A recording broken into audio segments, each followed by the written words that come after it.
सूरज की गर्मी, जिंदगी का सांस। ये गर्मी समुंदर, झीलों और नदियों के पानी को गर्म करती है। पानी हल्का होकर भाप बनकर उठना शुरू होता है। ये भाप आसमान की ओर सफर शुरू करता है, एक नए घर की तलाश में। सोचो, ये भाप कितना हल्का होगा। हवा में उठता हुआ ये अपने साथ जमीन की खुशबू और पानी की बूंदें ले जाता है। ये भाप अब सिर्फ पानी नहीं रहा, ये तो जिंदगी का एक नया सफर है। जैसे जैसे ये भाप ऊपर जाता है, ठंड बढ़ती है। ठंड में ये भाप वापस छोटे छोटे पानी के कणों में बदलना शुरू हो जाता है। ये कण इतने छोटे होते हैं कि हवा में ही तैरते रहते हैं। लाखों करोड़ों ऐसे छोटे छोटे पानी के कण मिलकर एक साथ जुटे हैं। ये जुटने की प्रक्रिया से बादल का निर्माण होता है। आसमान में उठता हुआ भाप अब बादल बनकर अपना नया घर बना लेता है। बादल आसमान के मुसाफिर, कभी छोटे, कभी बड़े, कभी काले, कभी साफ।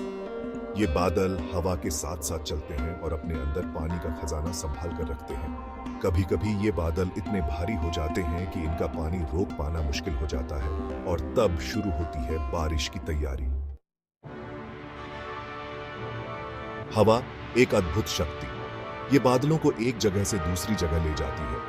कभी धीरे धीरे, कभी तेज रफ्तार से बादल हवा के साथ साथ घूमते हैं। हवा का रुख बारिश का रुख भी तय करता है। तेज हवा, तेज बारिश और हल्की हवा, हल्की बारिश। ये हवा ही है जो बादलों को उनकी मंजिल तक पहुंचाती है। कभी कभी ये हवा बादलों को ऐसे इलाकों में ले जाती है जहां ठंड बहुत होती है और तब शुरू होती है बर्फ या ओले गिरने की प्रक्रिया। जब बादल ठंडी हवा से टकराते हैं तो उनके अंदर का पानी और भी ठंडा हो जाता है। यह पानी अब बर्फ के छोटे छोटे क्रिस्टल में बदल जाता है। यह क्रिस्टल धीरे धीरे बड़े होते हैं और फिर बर्फ या ओले के रूप में नीचे गिरने लगते हैं। अगर हवा गर्म हो तो यह बर्फ के क्रिस्टल रास्ते में ही पिघल जाते हैं और बारिश की बूंदों में बदल जाते हैं। यह बूंदें धरती पर जीवन का अमृत लेकर आती हैं।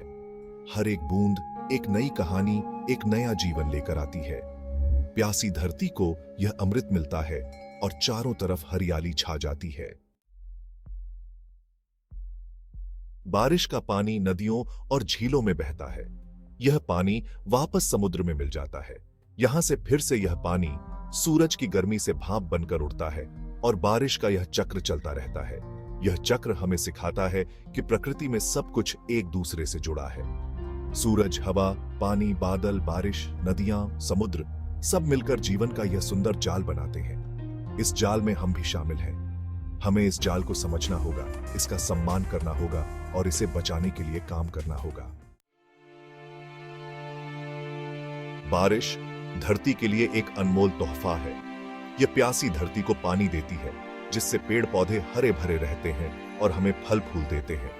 यह फसलों को उगाने में मदद करती है, जिससे हमें खाना मिलता है। बारिश हमारे लिए जीवन रेखा है। इसके बिना धरती पर जीवन संभव नहीं है। हमें पानी बचाना चाहिए, पेड़ पौधे लगाने चाहिए और प्रकृति का ध्यान रखना चाहिए, क्योंकि जब बारिश होती है तो धरती मुस्कुराती है और हम भी।